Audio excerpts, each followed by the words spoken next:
हमारे चैनल पर आप सभी का हार्दिक स्वागत, वंदन, अभिनंदन है। आज मैं ये ज़बरदस्त विवाह गीत पेश कर रही हूँ। ये गीत आपको किसी न किसी चैनल पर मिल जाएगा, लेकिन सब लोग इधर उधर करके गाते हैं। मैंने इसे अपने शब्दों से सहेजा है। सरहज और दुल्हे का नोक झोंक और हर तरह की मनोरंजन के दृष्टि से बहुत ही सुंदर, आपको बहुत ही अच्छा मनोरंजन देगा। गीत को पूरा सुनिएगा तभी आपको फुल आनंद मिलेगा। आइए सुनते हैं क्या है।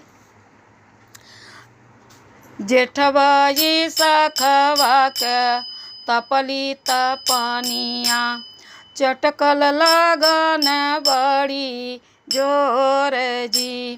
जेठबाई सखवा के तपले तपनिया, चटकल लगन बड़ी जोर जी। यही तपनिया में लगन धरइला, सज के चले ले बरी याती जी। जब बरियतिया बगियवा में पहुँची, पानी बिना सब तड़फड़ाए जी। जब बरियतिया बगियवा में पहुँची, पानी बिना सब तड़फड़ाए जी। हथिया जे बान पी परवा के छहिया, घोड़वा लावंगिया के डारी जी। सगरो बरतिया के स्वागत कहिला, एसी लगल रहे हाल जी। हथिया के देला तिलौरी चौरा, घोड़वाला हालरी दूब जी। सगरो बरतियन के छेना में डूबला, सगरो बरतिया छेना में डूबल।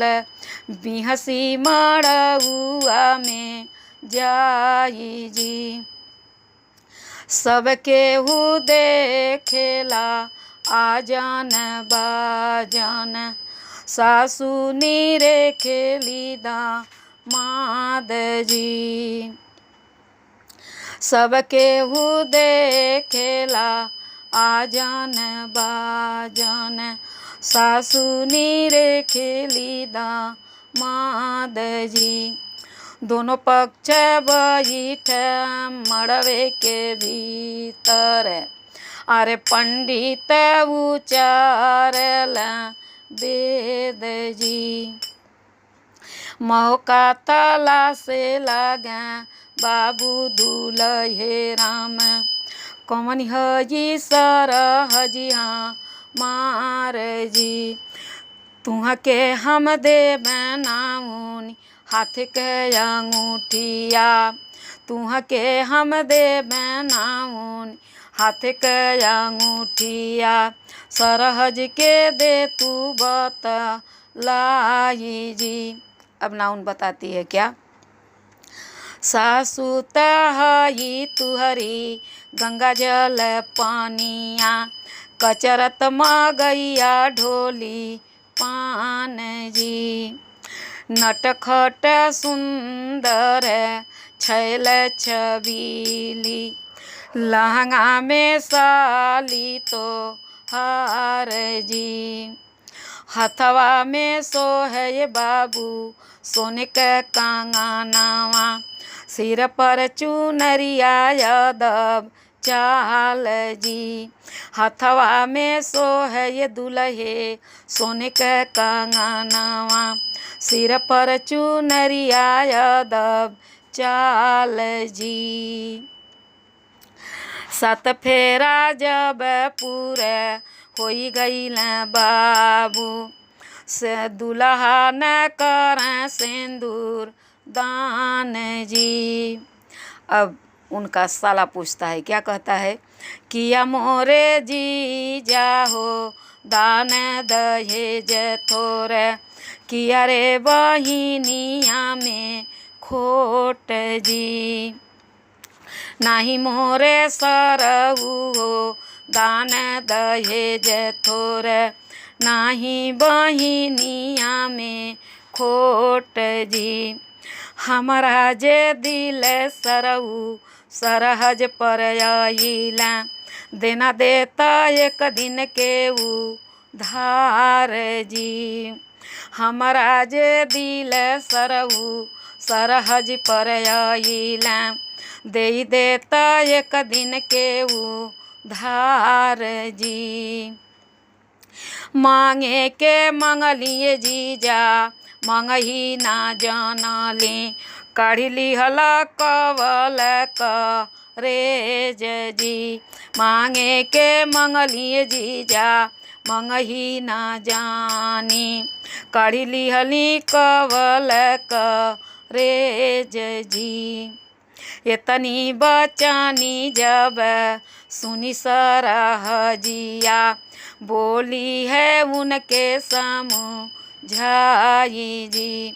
इतनी बचानी जब सुनी सरहजिया, दुल्हे के बोली समझाई जी।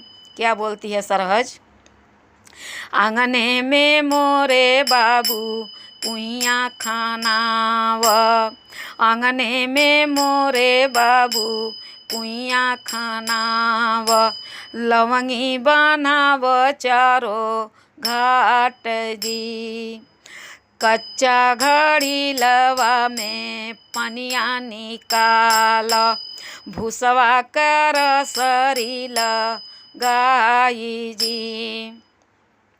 कच्चा घड़ी लवा में पनिया कढ़ावा, भूसवा कर सरी लगाई जी। ओही रे पानिया से नेछुआ नहवावन, ओही रे पानिया से नेछु नहवावन। खुशी खुशी चल मैं तोहरे साथ जी। इतनी बचानी जब सुनल दुल्हे राम, ठनकल ऊन कर पार जी। इतनी बचानी जब सुनल दुल्हे राम, ठनकल ऊन कर पार जी। काहे के मोरे बाबू ऐसा न कहिला, ले जाऊ नदी हमार जी। नदी के डोलिया फानावे ननदोइया, नदी के डोलिया फानावे ननदोइया, ले गईला अपने मकान जी। धन्यवाद। अगर ये गीत अच्छा लगा हो नोक झोंक तो लाइक शेयर सब्सक्राइब जरूर कीजिएगा। धन्यवाद जी।